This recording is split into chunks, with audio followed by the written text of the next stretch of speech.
உங்களுக்கு கோவம் வருமா? அஃப்கோர்ஸ் நம்ம எல்லாருக்குமே கோவம் வரும் இல்லையா? கோவங்கிறது ஒரு நார்மலான ஹெல்த்தியான இமோஷன்னு சொல்கிறாங்க. ஆனால் நமக்கு சரியாக கோவப்பட தெரியுமா? அது ஒரு $1,000,000 கொஸ்டின். கோவத்தில் ஜென்ரலாக 3 விதம் சொல்கிறோங்க. பாசிவ் அக்ரெசிவ் ஆங்கர்னு சொல்கிறோம். இது எல்லாருமே நீங்கள் எக்ஸ்பீரியன்ஸ் பண்ணியிருப்பீங்க. நமக்கு சரியாக கோவம் வர ஒரு தருணத்தில் ஆனால் அந்த கோபத்தை வெளிப்படுத்த முடியாத ஒரு சூழ்நிலையில் இருந்து அந்த கோபத்தை அடக்கி வச்சு என்றைக்கோ ஒரு நாள் நம்ம பிளானே பண்ணாமல் பட்டார்னு வெடித்து சொல்ல வேண்டியது, சொல்லக்கூடாதது, சொல்ல நினைக்காதது எல்லாத்தையும் போட்டு வெடித்து அந்த மொத்தமாக அந்த ஒரு இமோஷனையே நம்ம அன்ஹெல்த்தி சுச்சுவேஷனாக, ஒரு அன்ஹெல்த்தி மெமரியாக நம்ம மாற்றிடுவோம். இது நம்ம எல்லாருமே அனுபவிச்சிருப்போம். 2வது ஓப்பன்லி அக்ரெசிவ் ஆங்கர். இதில் ஒரு விஷயம் என்ன அப்படின்னா, இதில் கோவப்படுறவங்க எதிரில் உள்ள ஆள் ஹர்ட் ஆகணும் அப்படிங்கிற இன்டென்ஷனோட மட்டும்தான் கோவப்படுவாங்க. So physical abuse, emotional abuse, verbal abuse இதெல்லாம் ரொம்ப ஜாஸ்தி இருக்கும். இது கொஞ்சம் டேஞ்சரான கோவம். 3வது அசர்ட்டிவ் ஆங்கர். இது நான் உங்களுக்கு அழகாக சொல்லணும் அப்படின்னா, அன்பே சிவம் மூவியில் கமல் சார் மாதவன் சாரை மூக்கில் ரயில்வே ஸ்டேஷனில் குத்திட்டு சொல்லுவார், பார்த்தீங்களா நான் எவ்வளோ பக்குவமாக நிதானமாக கோவப்பட்டேன்னு. அதுதான் அசர்ட்டிவ் ஆங்கர், மெச்சூர்டாக கோவப்படுறது. ஆனால் நம்ம எப்போவுமே மெச்சூர்டாக கோவப்பட முடியுமா? அது பாசிபிளா? நமக்குள்ளே இருக்கிற இன்னர் சஃபரிங்ஸோட ரியாக்ஷன் தான் கோவம். அப்போ நம்மளோட இன்னர் ஃபீலிங்ஸை நம்ம புரிஞ்சுக்கிட்டோம் அப்படின்னா கண்டிப்பாக இந்த கோவத்தை நம்மளோட அண்டர்ஸ்டாண்டிங்கில் கொண்டு வரது ரொம்ப ஈஸியாக இருக்கும். உதாரணத்துக்கு நம்ம கோபம் ஷேம்னால இருக்கலாம், யாராவது நம்மளை ரொம்ப அவமானப்படுத்தியிருக்கலாம், இன்சல்ட் பண்ணியிருக்கலாம், அதனால் இருக்கலாம். இல்லைனா லோன்லினஸ், நம்ம தனிமைப்படுத்தப்பட்டிருக்கலாம், யாராவது நம்மளை ரொம்ப ரிஜெக்ட் பண்ணியிருக்கலாம், அதனால் கோவம் வரலாம்.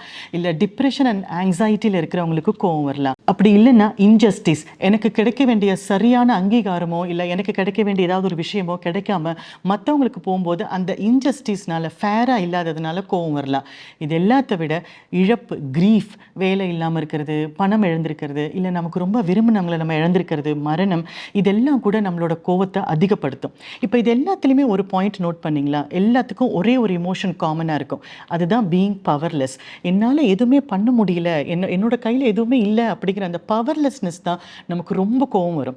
அப்போ இதை நம்ம எப்படி அண்டர்ஸ்டாண்ட் பண்ணிக்க முடியும்? இதுக்கு 4 ஸ்டெப் இருக்குங்க. ஸோ முதல்ல நான் கோவமாக இருக்கேன், எனக்கு ரொம்ப இந்த ஃபீலிங் ரொம்ப கோவம் கொடுக்குதுங்கிறத முதல்ல நம்ம அக்செப்ட் பண்ணணும். Accept your angry. 2வது, இந்த கோவத்தை என்னால் புரிஞ்சுக்க முடியும், என்னால் இதை ஹேண்டில் பண்ண முடியும் அப்படிங்கிற கான்ஃபிடென்ஸ் நமக்கு வேணும். அப்போ 3வது, எந்த ஒரு ஃபீலிங்னால எனக்கு இவ்வளோ கோவம் வருது, எந்த ஒரு எக்ஸ்பீரியன்ஸ்னால எனக்கு இவ்வளோ கோவம் வருது அப்படிங்கிறதையும் நம்ம கண்டுபிடிக்கணும். அதுக்கப்புறம் இதெல்லாம் கண்டுபிடிச்சதுக்கு அப்புறமா தான் நம்ம அந்த ப்ராப்ளமில் நம்ம ஃபோக்கஸை கொடுக்காம அந்த சொல்யூஷனில் நம்ம ஃபோக்கஸை ஷிஃப்ட் பண்ணணும்.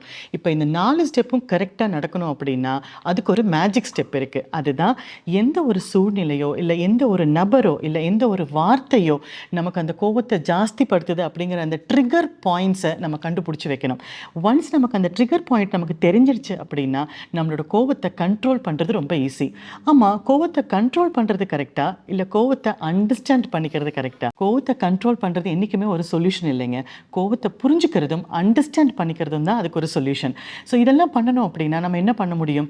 மியூசிக் கேட்கலாம். மியூசிக் ஒரு நல்ல தெரப்பி. நம்மளோட இமோஷன்ஸை, நம்மளோட ஃபீலிங்ஸை புரிஞ்சுக்கிறதுக்கு மியூசிக் கேட்டோம் அப்படின்னா கண்டிப்பாக நம்ம கோவம் ஒரு படி குறையறதுக்கு நிறைய சான்ஸ் இருக்குது.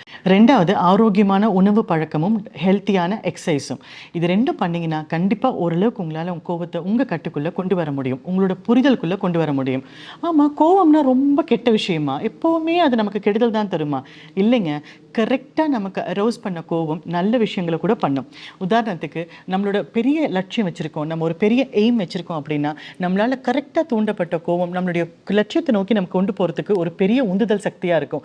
இந்த சினிமாலெலாம் ஹீரோ அப்படியே பின்னாடி பேக்ரவுண்ட் பாட்டு பாடிட்டே முன்னேறுவாங்க தெரியுமா? அந்த மாதிரி. 2வது, ஏதாவது ஒரு இடத்துல ஒரு தப்பு நடக்குது, ஒரு அநியாயம் நடக்குது, இல்லை நம்ம குடும்பத்துக்குள்ளேயே ஏதாவது இந்த மாதிரி ஒரு சுச்சுவேஷன் இருக்குது அப்படின்னா நமக்கு சரியாக கோவப்பட தெரிஞ்சதுன்னா சரியான நபர்கிட்ட சரியான நேரத்தில் சரியான விகிதத்தில் சரியான வார்த்தைகளை உபயோகித்து நமக்கு கோவப்பட தெரியும் அப்படின்னா நம்மளால் கண்டிப்பாக அந்த இடத்துக்கு ஒரு நியாயம் கொண்டு வர முடியும். ஸோ இப்போ உங்களுக்கு உங்களோட கோவம் பற்றி ஒரு ஜென்ரல் ஐடியா கிடைச்சிருக்கும்னு நினைக்கிறேன். ஸோ கரெக்டாக கோவப்படுங்க, உங்கள் ஹெல்த்தை ஸ்பாயில் பண்ணிக்காதீங்க. So be wise and all the best.